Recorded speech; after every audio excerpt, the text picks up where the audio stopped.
Ben, le parti Les Démocrates en ce moment se porte comme un charme. Se porte comme un charme parce que nous enregistrons tellement d'adhésions, pendant que sous d'autres contrées, sous les tropiques, ça se vide. Nous en enregistrons beaucoup. Et vous comprenez, c'est pour ça que les dispositions législatives vissent les choses, serrent les choses, parce que la marée humaine qui adhère à les démocrates fait que 2026, on n'ira certainement pas au second tour. On n'a pas souvent compris ce changement qui a fait revenir Boni Yayi aux commandes.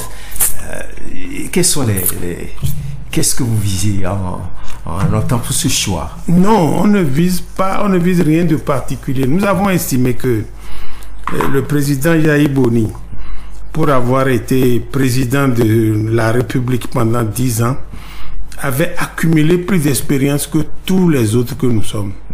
Et lorsque nous lui avons fait appel du pied pour dire, mais est-ce que, au lieu d'être président d'honneur, s'il prenait la direction des choses, par son expérience, il n'a pas dit non, ça nous a réjouis et nous l'avons mis à la tête du parti. Est-ce que ça ne va pas amener une sorte de crispation selon certains?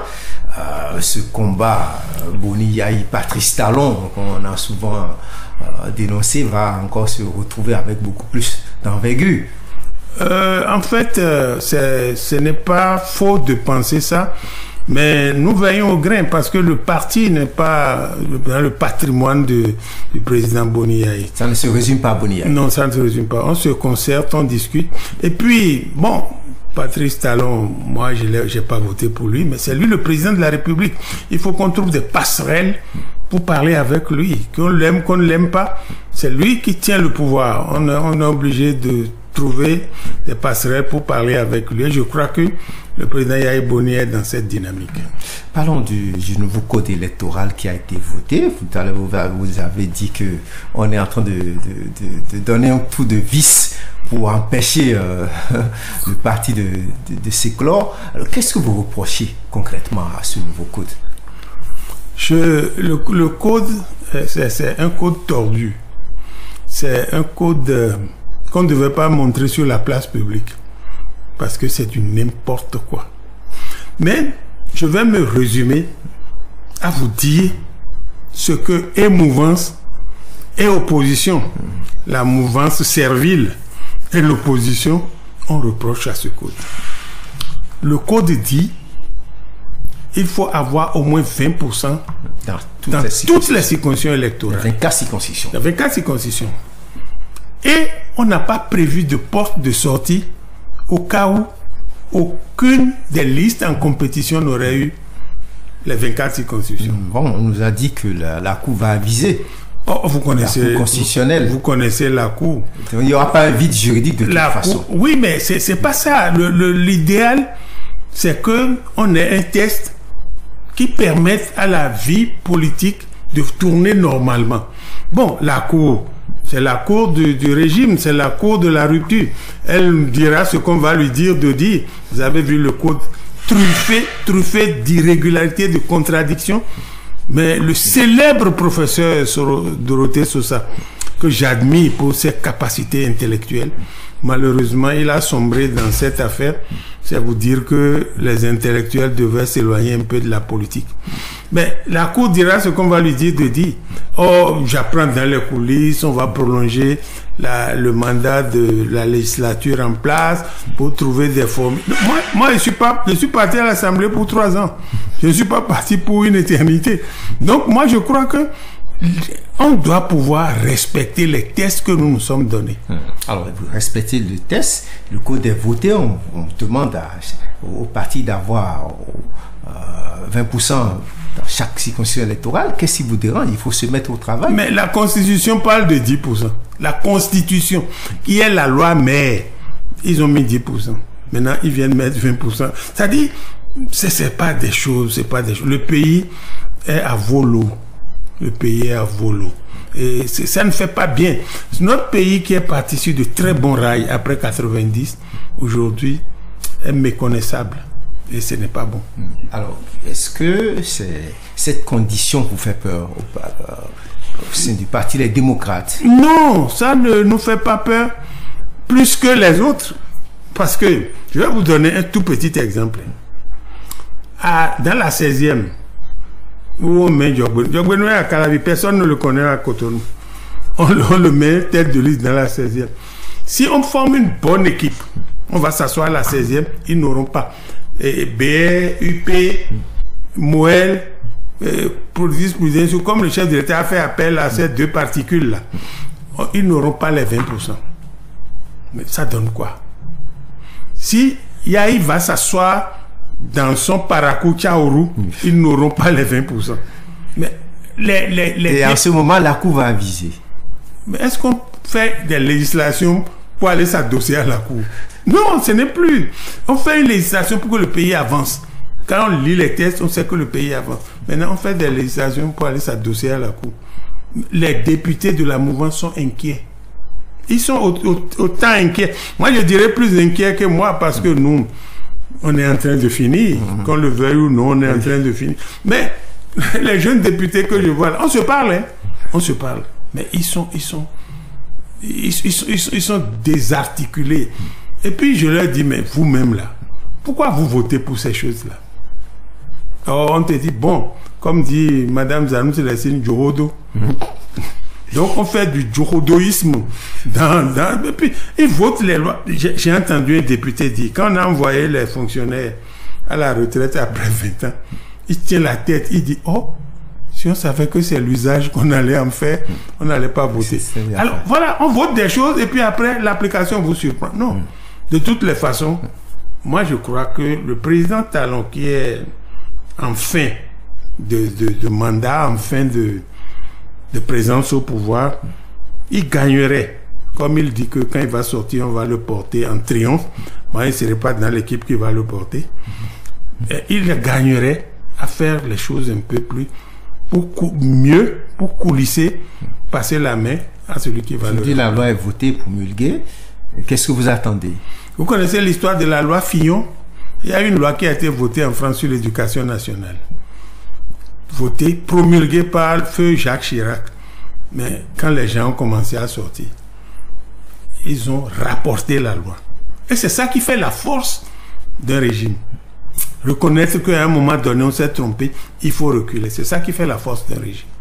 C'est une erreur. Vous êtes en train de voir cette perspective ici au Bénin, avec le président Patrice Talon. Moi j'ai déjà dit il gagnerait à le faire. Parce que, vous savez, on est en pleine recomposition de la classe politique. Et on se parle.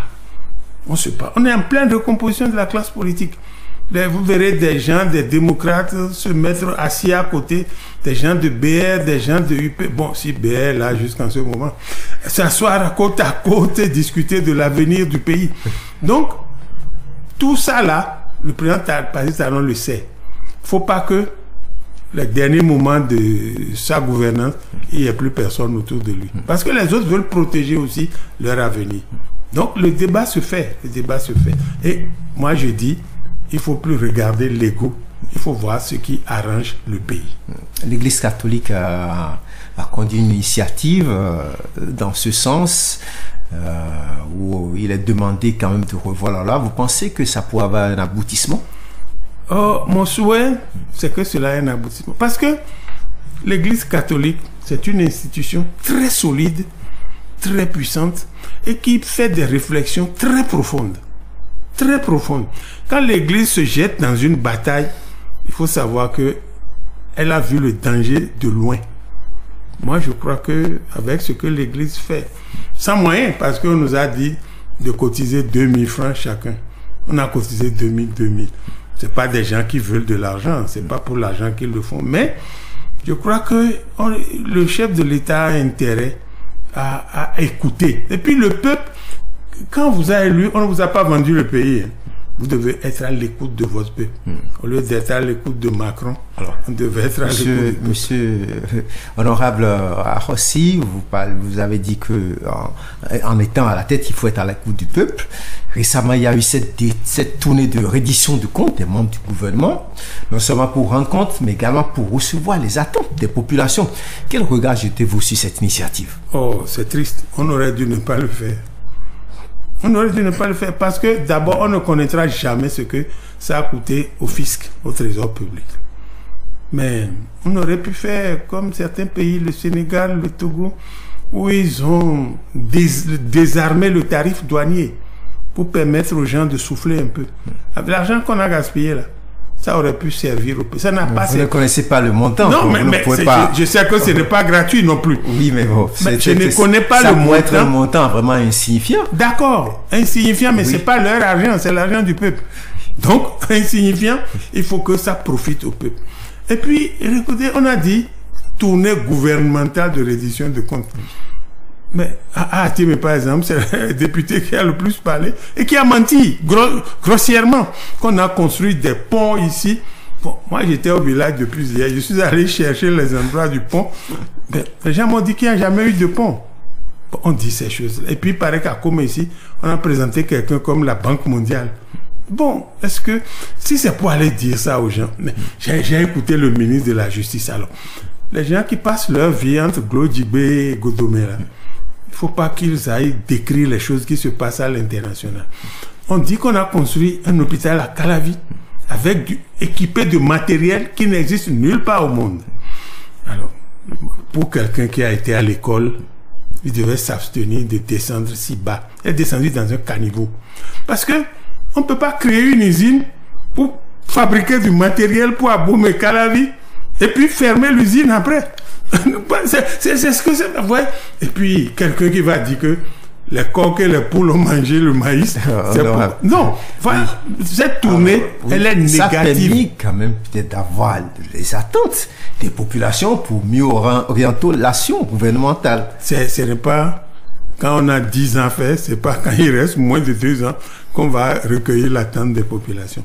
C'était, comme le disait Feu Tévoyé, c'était pour se donner du souffle et reprendre la même mise sur les populations. Mais ils ont eu très chaud. Moi, je salue un sécu à Lokossa qui n'y est pas allé du dos de la cuillère. Il semble même que on lui a interdit la parole.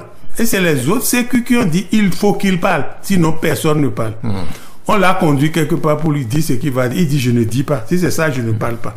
Mais on ne peut pas. C'est peut-être une position minoritaire par rapport à toute la tournée. La minorité a sa place dans la société. Dans toutes les sociétés, il faut tenir compte des minorités. Donc moi, je crois que ils auraient dû ne pas faire cette tournée-là. Ils auraient dû. Parce que ça a été un fiasco presque partout. Hué dans le Koufo, hué à Kome, hué à Lokossa. Bon, qu'est-ce qui restait? Moi, à leur place. Enfin, tournée gouvernementale, ceux qui ne sont pas du gouvernement, qui ont suivi ça, ils ont fait un mauvais casting. Voilà. Alors, allons faire un tour à l'Assemblée nationale où vous êtes vice-président. Comment se passe la cohabitation? Comment vous vous retrouvez dans vos prérogatives? L'Assemblée est un peu comme l'appendice du gouvernement. L'appendice où tout ce qu'on doit faire, il faut que les consignes viennent du gouvernement. C'est ça qui est triste parce que le pays a besoin d'institutions fortes. Le pays a besoin. Nous allons partir. Nous avons le président de l'Assemblée qui est là actuellement. Il est de ma génération, on a presque le même âge. Mais il va partir. Mais qu'est-ce que nous allons laisser à nos enfants? L'obéissance servile au pouvoir exécutif? Non. Ça ne fait pas évoluer un pays. C'est ça qui débouche sur les coups d'État militaires. Comme l'a dit Agbenossi, après avoir profité longuement du régime de Talon, aujourd'hui il trouve que Talon fait des coups d'État constitutionnels. Ça me fait rire des intellectuels de ce genre. Mais on doit construire pour l'avenir. Récemment, le parti Les Démocrates a engagé avec Nicéphore Soglo une action dans le cadre de la résolution de la crise avec le Niger. On a vu l'ancien président Boni Yahi, Nicéphore Soglo ensemble à Niamey. Ça a été une bonne initiative. Oui, d'abord je voudrais dire que ce n'est pas les démocrates qui ont organisé ça, c'est les deux anciens présidents. Mais je trouve que l'initiative est bonne. Pour avoir travaillé à la douane de Malanville, je sais le traumatisme que la fermeture des frontières cause à nos frères et sœurs du Nord. C'est pas bon. Il faut qu'on règle ça. Or, on me dit que le chef de l'État avait voulu appliquer les décisions de la CEDEAO. J'en doute.